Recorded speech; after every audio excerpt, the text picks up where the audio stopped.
Israel और फिलिस्तीन जंग के बीच तुर्की के राष्ट्रपति रजब तैयब एर्दोगान ने बड़ा बयान दे दिया है। उन्होंने कहा है कि वो जंग को रोकने के लिए मध्यस्थता के लिए तैयार हैं, लेकिन यरूशलेम को बिना देरी के फिलिस्तीन की राजधानी घोषित कर देना चाहिए।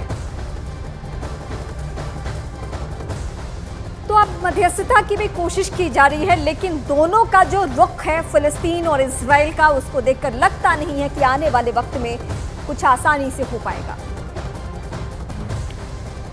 तो देखिए, जंग को रोकने के लिए मध्यस्थता के लिए तैयार है, ये तुर्की की तरफ से कहा जा रहा है। तुर्की इससे पहले भी अपील कर रहा था कि युद्ध पर जिस तरीके से जंग आगे बढ़ रही है उस पर विराम लगना चाहिए। अब तुर्की के राष्ट्रपति की तरफ से ये साफ तौर पर आया है कि अगर जंग रोकने के लिए वो मध्यस्थता उनकी जरूरत है तो वो करने के लिए तैयार है।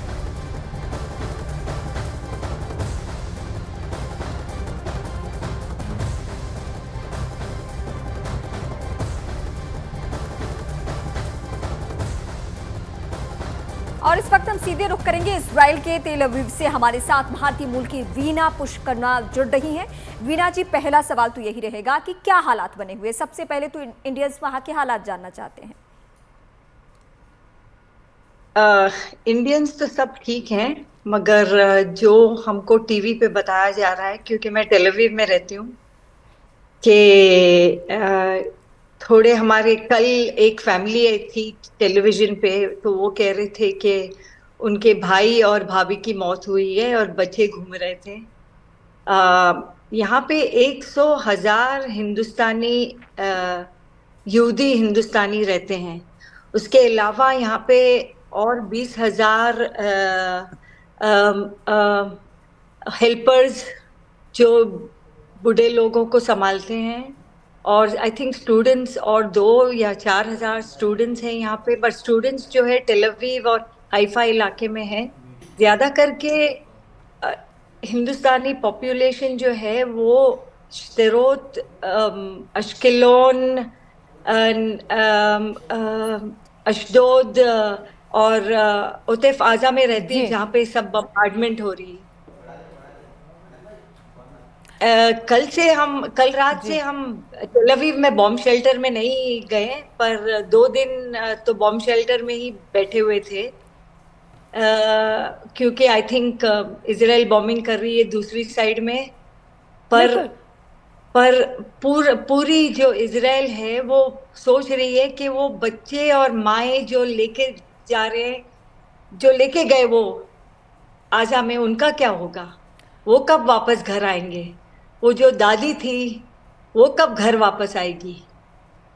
रीना जी, जिस तरीके से यहाँ पर आपने कहा कि बॉम्बिंग हो रही है और दोनों ही तरफ से हो रही है, लेकिन हमास की तरफ से जब अटैक किया गया, क्योंकि तेल अवीव पर भी अटैक किया गया, आप कहाँ पर मौजूद थी? क्या वो सायरन की आवाजें आपको भी सुनाई दे रही हैं? बॉम्बिंग की आवाजें सुनाई दे रही हैं? आप लोग डरे हुए हैं?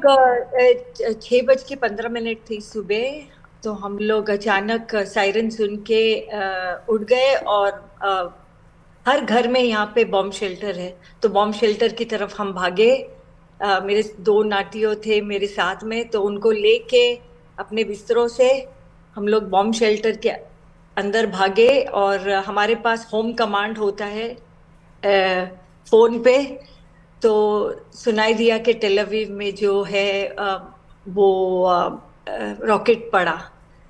तो हमारे जो एरिया है हर्सिलिया है, वो जो टेल अवीव के पास है, जब सायरन सुनाई देती तो टीवी पे साइड में ऑरेंज कलर पे आती है को कौन से एरिया में रॉकेट गिरने वाला है, तो नागरिक सब ये देख के अपने बॉम्ब शेल्टर्स में जाते हैं। पर हालात यहाँ पे, गवर्नमेंट ट्राई कर रही है सबको कामनेस देने के लिए, सबको अश्योरिटी देने के लिए कि सब कुछ ठीक होने वाला है, पर अभी तक आतंकवादी जो है वो बॉर्डर एरियाज में है, और अभी तक काफी लोगों को बचाया नहीं गया है जी। तो हम अपने चैट लाइन पे सब हिंदुस्तानी एक दूसरे से बात कर रहे हैं कि कैसे हम एक दूसरे को मदद करें। जो माएँ हैं वो, क्योंकि वहां पे म्यूजिक फेस्टिवल चल रहा था, तो आधे तो उन्होंने, आतंकवादी ने बच्चों को मार दिए, आधे को वो लोग आजा लेकर गए होस्टेज बना के। बहुत, हर वक्त जो है एक कहानी आती है एक फैमिली की, क्योंकि इतने फैमिलीज को इतनी बुरी तरह से मारा गया है कि यकीन नहीं आता कि हम इजराइल में बैठे हैं, जो आई थिंक वर्ल्ड का सबसे सिक्योर देश है। पर जी आई थिंक अभी कह रहे कि वॉर होने वाला है। हम हिंदुस्तान में बड़े पले हैं, तो हमको पता है कि दोनों तरफ जो है वो बहुत मुश्किल होने वाली है, क्योंकि मेरे पास हिंदुस्तानी रेस्टोरेंट्स हैं और मेरे यहाँ पे जो क्लीनर्स और डिश वॉशर्स थे वो सब पैलेस्टीनियंस थे।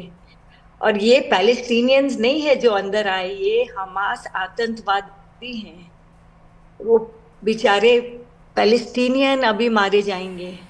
वो तो बेचारे 40,000 या 30,000 लोग रोज इजराइल में आते थे अपनी रोजी रोटी कमाने के लिए। वीना जी, हर देश की यही सच्चाई है कि जो नागरिक होते हैं किसी भी देश के, वो नहीं चाहते कि खून खराबा हो, लेकिन हमास जैसे जो संगठन तैयार हुए हैं दुनिया के अलग अलग हिस्से में, इनका काम ही है सिर्फ आतंकवाद फैलाना। लेकिन आपने बहुत मार्मिक बातें हम दर्शकों के सामने, हम सभी के सामने, इंडियंस के सामने आपने रखी है। उसमें आपने कहा कि कुछ महिलाओं को, बच्चियों को वो आतंकवादी उठा कर लेके गए हैं, वो कब लौटेंगे, इसको लेकर क्या क्या कदम उठाए गए हैं? कुछ अभी तक आश्वासन कि वो लोग घर लौट सके, इजराइल लौट सके?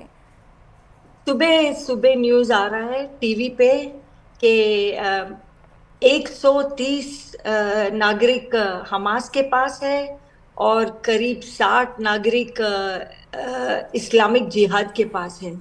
तो वो ऐसे बोल रहे हैं कि अपने जेलों में जो सब टेररिस्ट है उनको निकालो तो हम बच्चे दे देंगे, मगर ये ठीक नहीं है। ये जो बोल रहे हैं वो सच नहीं है, सच नहीं है। ये सब पूरे दुनिया को आश्वासन देने के लिए, पूरे दुनिया को, क्योंकि अभी आगे आ चुका है कि ये लोग आतंकवादी है, ये लोग डर फैलाना चाहते हैं पूरी दुनिया में। तो मैं एक ही रिक्वेस्ट है कि पूरी दुनिया इजराइल का साथ दे इस बुरे वक्त में। ये एक्चुअली सोच रहे थे कि और लोगों को अंदर अपनी रोजी रोटी दे, 30,000 या 40,000 से उसका डबल करे और लोगों को रोजी रोटी दे इजराइल में। पर ये तो सब उल्टा हो गया। ये लोग तो बिल्कुल मारना चाहते थे सबको, ये हमास। और जो बिल्कुल बात रीना जी, हम भी यही चाहते हैं कि स्थिति जो है वो नियंत्रण में जल्द आए, आप लोगों की जो सुरक्षा है वो सुनिश्चित हो। आश्वासन अगर सरकार की तरफ से मिलता है, जो माएँ, जो बच्चियां घर लौटना चाहती हैं वो लौटें। आप भी हौसला बनाए रखें, क्योंकि देखिए तमाम देश जो है इजराइल के साथ ज़रूर खड़े हुए हैं। जो भी बातें आपने साझा की है, एक थोड़ा सा हौसला ज़रूर यहाँ पर इंडियंस को ज़रूर मिला होगा। रीना जी, हमारे साथ जुड़ने के लिए बहुत बहुत शुक्रिया।